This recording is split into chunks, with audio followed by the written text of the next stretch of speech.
Prashant Neil ഇതുവരെ ചിത്രീകരിച്ചത് NTRന് ഇഷ്ടപ്പെട്ടില്ലേ? ഡ്രാഗൺ ഷൂട്ടിന് ബ്രേക്ക് റിപ്പോർട്ട്. നിങ്ങൾ ആദ്യമായിട്ടാണ് ഈ ചാനൽ കാണുന്നത്, ഒന്ന് സബ്സ്ക്രൈബ് ചെയ്ത് ബെല്ലൈക്കൺ അമർത്തുക. പ്രശാന്ത് നീൽ സിനിമയുടെ ചിത്രീകരണത്തിൽ ജൂനിയർ NTR തൃപ്തനല്ലെന്ന് റിപ്പോർട്ടുകൾ.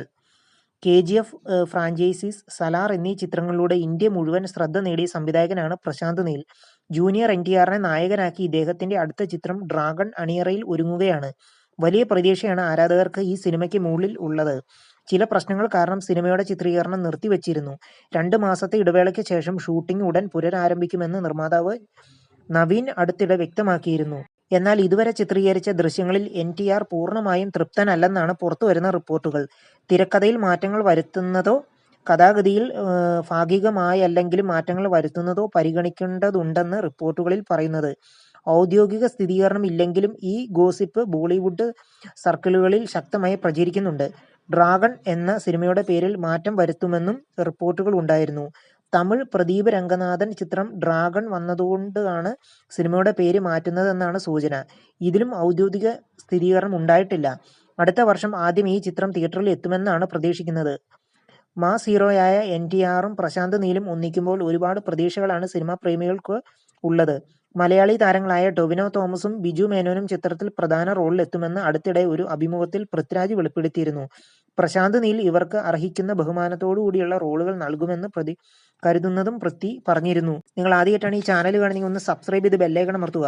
ആടുജീവിതത്തിന് VFX കാരണമാണ് അവാർഡ് കിട്ടാത്തതെന്ന് കേരള സ്റ്റോറി സംവിധായകൻ. ചുട്ട മറുപടി നൽകി ഇൻഫ്ലുവൻസർ. നിങ്ങൾ ആദ്യമായിട്ടാണ് ഈ ചാനൽ കാണുന്നത്, ഒന്ന് സബ്സ്ക്രൈബ് ചെയ്ത് ബെല്ലൈക്കൺ അമർത്തുക. ആടുജീവിതത്തിന് VFX കാരണമാണ് അവാർഡ് കിട്ടാത്തതെന്ന് കേരള സ്റ്റോറി സംവിധായകൻ. ചുട്ട മറുപടി നൽകി ഇൻഫ്ലുവൻസർ. നിങ്ങൾ ആദ്യമായിട്ടാണ് ഈ ചാനൽ കാണുന്നത്, ഒന്ന് സബ്സ്ക്രൈബ് ചെയ്ത് ബെല്ലൈക്കൺ അമർത്തുക. സുപ്തോയുടെ ഈ പ്രസ്താവനയ്ക്ക് ഇൻഫ്ലുവൻസർ നൽകിയ മറുപടിയാണ് ഇപ്പോൾ സോഷ്യൽ മീഡിയയിൽ ചർച്ചയാവുന്നത്. മികച്ച ഛായാഗ്രാഹകനുള്ള ദേശീയ പുരസ്കാരങ്ങൾ ദ കേരള സ്റ്റോറി നേടിയതിനെ വിമർശിച്ച് ഇൻഫ്ലുവൻസറായ കോൾ ലഫ്രൈൻസ് പോസ്റ്റ് ചെയ്ത റീലിന് കമന്റ് ബോക്സിൽ മറുപടിയുമായി സംവിധായകൻ സുദീപ്ത സെൻ ആടുജീവിതത്തിന് പുരസ്കാരം ലഭിക്കാത്തതിന് കാരണം പലതും VFX കൊണ്ട് സൃഷ്ടിച്ചതിലൊന്നാണെന്നും ചിത്രത്തെക്കുറിച്ച് ജൂറികൾ സംസാരിക്കുന്നത് ശ്രദ്ധിച്ചുവെന്നും സുദീപ്തോ പറഞ്ഞു. ഇപ്പോഴിതാ ഈ കമന്റിന് മറുപടിയായി കോൾ ലഫ്രോനക്സ് തന്നെ രംഗത്തെത്തി. Life of pi, blood runner 2049, Dune, gravity എന്നീ ചിത്രങ്ങൾക്ക് മികച്ച ഛായാഗ്രഹണത്തിനുള്ള ഓസ്കാർ ലഭിച്ചത് ഈ VFX ഉണ്ടായിട്ട് അല്ലേ എന്നായിരുന്നു ഇദ്ദേഹത്തിന്റെ ചോദ്യം. സുദീപ്തയുടെ ഈ പ്രസ്താവനയ്ക്ക് ഇൻഫ്ലുവൻസർ നൽകിയ മറുപടിയാണ് ഇപ്പോൾ സോഷ്യൽ മീഡിയയിൽ ചർച്ചയാവുന്നത്. ഛായാഗ്രഹണത്തിനുള്ള പുരസ്കാരം എന്തിനാണ് നൽകുന്നതെന്ന് നിങ്ങൾക്കറിയാമോ? ആടുജീവിതം എനിക്കും ഇഷ്ടപ്പെട്ടു. പക്ഷേ ചിത്രത്തിലെ ദൃശ്യങ്ങൾ VFX ഉപയോഗിച്ചാണ് തയ്യാറാക്കിയിരിക്കുന്നത്. ചിത്രത്തെക്കുറിച്ച് ജൂറികൾ സംസാരിക്കുന്നത് ശ്രദ്ധിക്കൂ. ഇൻസ്റ്റഗ്രാമിൽ എന്തും എഴുതാനുള്ള സൗകര്യം ഉണ്ടെന്ന് കരുതി എന്തും എഴുതി പിടിപ്പിക്കാമെന്ന് കരുതരുത്. അല്പജ്ഞാനം ആപത്ത് എന്നൊരു ചൊല്ലുണ്ട്. നിങ്ങൾ കേരളത്തിൽ നിന്നല്ലേ, അപ്പോൾ കുറച്ച് യുക്തിപൂർവമായ കാര്യങ്ങൾ പ്രതീക്ഷിക്കുന്നു. സുദീപ്തോ സെൻ കുറിച്ചു. അങ്ങനെയെങ്കിൽ life of pi, blood runner 2049, Dune, gravity എന്നീ ചിത്രങ്ങൾക്ക് മികച്ച ഛായാഗ്രഹണത്തിനുള്ള ഓസ്കാർ ലഭിച്ചില്ലേ? VFX എന്ന നാടകം ഒരു സിനിമയെ പുരസ്കാരത്തിനുള്ള അർഹതയ്ക്ക് അനുയോജ്യമാണെങ്കിൽ സിനിമാ ലോകത്തെ പകുതി കാര്യങ്ങൾ സംസാര വിഷയം പോലുമാകില്ലായിരുന്നു. പിന്നെ ഇൻസ്റ്റഗ്രാമിൽ എഴുതുന്നതിനെക്കുറിച്ച് നിങ്ങൾ ക്ലാസ് എടുത്തുകൊണ്ട് പറയട്ടെ. എന്തും എഴുതാനുള്ള അവകാശം ആവിഷ്കാര സ്വാതന്ത്ര്യമാണ്. ഭരണഘടനയെക്കുറിച്ച് ചെറിയൊരു ധാരണയെങ്കിലും ഉള്ളത് നല്ലതാണ്. പിന്നെ സിനിമയോടുള്ള ഇഷ്ടം കൊണ്ട് പറയുവാണ്. നിങ്ങളുടെ ചിത്രത്തെ ആടുജീവിതവുമായി താരതമ്യം ചെയ്യരുത്. കോൾ ലഫ്രൈനൈക്സ് കുറിച്ചു. സുനിൽ KS കൈകാര്യം ചെയ്ത ആടുജീവിതത്തിന്റെ ഛായാഗ്രഹണത്തിന് അന്താരാഷ്ട്ര തലത്തിൽ പ്രശംസകൾ ലഭിച്ചിരുന്നുവെങ്കിലും ദേശീയ ദി കേരള സ്റ്റോറിക്കായി പ്രശാന്ത് മൊഹപത്ര നേടിയിരുന്നു. പുരസ്കാരം ലഭിക്കാത്തതിനെ ചൊല്ലി ഒരുപാട് വിമർശനങ്ങൾ ജൂറി ഏറ്റുവാങ്ങിയിരുന്നു. തെന്നിന്ത്യയിൽ നിന്ന് സമർപ്പിച്ച പട്ടികയിൽ 14 കാറ്റഗറികളിൽ ആടുജീവിതം ഇടം പിടിച്ചിരുന്നു എന്നാണ് റിപ്പോർട്ട്. എന്നാൽ ഒരു പുരസ്കാരം പോലും ഈ ചിത്രത്തിന് ലഭിച്ചിരുന്നില്ല. പിന്നാലെ ദേശീയ അവാർഡ് ജൂറിയുടെ നിലപാടിൽ കടുത്ത അതൃപ്തി രേഖപ്പെടുത്തി മന്ത്രി V ശിവൻകുട്ടി ഉൾപ്പെടെ നിരവധി പേർ രംഗത്തെത്തുകയും ചെയ്തു. ചിത്രത്തിലെ നജീബിനായുള്ള പ്രകടനം പൃഥ്വിരാജിന് മികച്ച നടനുള്ള സംസ്ഥാന പുരസ്കാരം നേടിയെടുത്തിരുന്നു. AR റഹ്മാൻ ആയിരുന്നു ചിത്രത്തിന്റെ സംഗീതം ഒരുക്കിയത്. അമല പോൾ, ഗോകുൽ, ജിമ്മി, ജിൻ, ലൂയിസ് തുടങ്ങിയവരായിരുന്നു ചിത്രത്തിൽ മറ്റു പ്രധാന കഥാപാത്രങ്ങളെ അവതരിപ്പിച്ചത്. മലയാളത്തിന് പുറമെ തെലുങ്ക്, ഹിന്ദി, തമിഴ്, കന്നഡ ഭാഷകളിലും ചിത്രം പുറത്തിറങ്ങിയിരുന്നു. കാന്താര സംഘിപ്പടം എന്ന് മാധ്യമം നിഷേധിച്ച് ഋഷഭ് ഷെട്ടി. ഭാരതീയതയുണ്ട്, വിശ്വാസമുണ്ട്, പക്ഷെ അജണ്ടയില്ല. 700 കോടി കളക്ഷൻ മറികടന്ന് കാന്താര. കാന്താര എന്ന സിനിമ സംഘിപ്പടമാണെന്ന് മാധ്യമം, ദിനപത്രവും മീഡിയ വണ്ണും.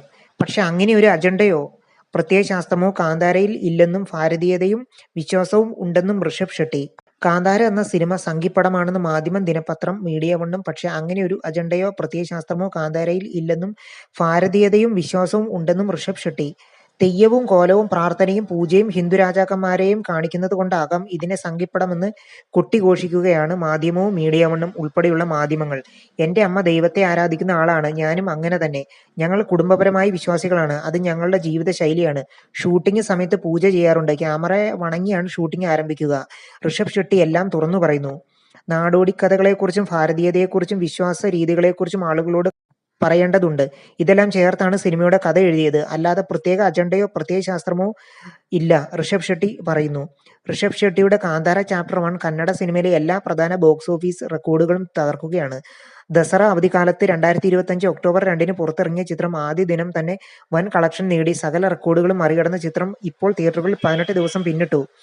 ആഗോളതലത്തിൽ ചിത്രം 700 കോടി രൂപയുടെ ഗ്രോസ് മാർക്ക് മറികടന്നുവെന്നാണ് ഏറ്റവും ഒടുവിലത്തെ കണക്കുകൾ. ഇന്ത്യയിലുടനീളം ഏകദേശം 524.15 കോടി രൂപയുടെ നെറ്റ് കളക്ഷൻ നേടി. ചാവയ്ക്ക് ശേഷം ഈ നേട്ടം കൈവരിക്കുന്ന 2025 രണ്ടാമത്തെ ഇന്ത്യൻ ചിത്രമായി കാന്താര മാറി. കാന്താര ചാപ്റ്റർ 1 ആദ്യ ദിവസം തന്നെ 61.85 കോടി രൂപ നേടി മികച്ച പ്രതികരണം കാഴ്ചവെച്ചു. ആദ്യ വാരാന്ത്യത്തിൽ ചിത്രം വിജയക്കുതിപ്പ് തുടർന്നു. ഞായറാഴ്ച കളക്ഷൻ 63 കോടി രൂപയിലെത്തി. ആദ്യ ആഴ്ചയുടെ അവസാനത്തോടെ ചിത്രം എല്ലാ ഭാഷകളിലുമായി 337.4 കോടി രൂപ നേടി. ചിത്രത്തിന്റെ ഹിന്ദി പതിപ്പും അപ്രതീക്ഷിത വിജയനേട്ടം കൈവരിച്ചു. ഇതുവരെ 160.5 കോടി രൂപയുടെ ബോക്സ് ഓഫീസ് വരുമാനവും 175 കോടി രൂപയുടെ ലൈഫ് ടൈം കളക്ഷനുമായി നേടി. സിനിമയുടെ കന്നഡ പതിപ്പ് കർണാടകയിൽ മികച്ച പ്രകടനം കാഴ്ചവെക്കുന്നു. ചിത്രം 200 കോടി രൂപ കടന്ന് പുതിയൊരു ബോക്സ് ഓഫീസ് റെക്കോർഡ് സ്ഥാപിച്ചു. തെലുങ്കിലും മികച്ച കളക്ഷനാണ്. കേരളത്തിൽ നിന്ന് ചിത്രം 55 കോടി നേടിയിട്ടുണ്ട്. നിങ്ങൾ ആദ്യമായിട്ടാണ് ഈ ചാനൽ കാണുന്നതെങ്കിൽ ഒന്ന് സബ്സ്ക്രൈബ് ചെയ്ത് ബെല്ലൈക്കൺ അമർത്തുക.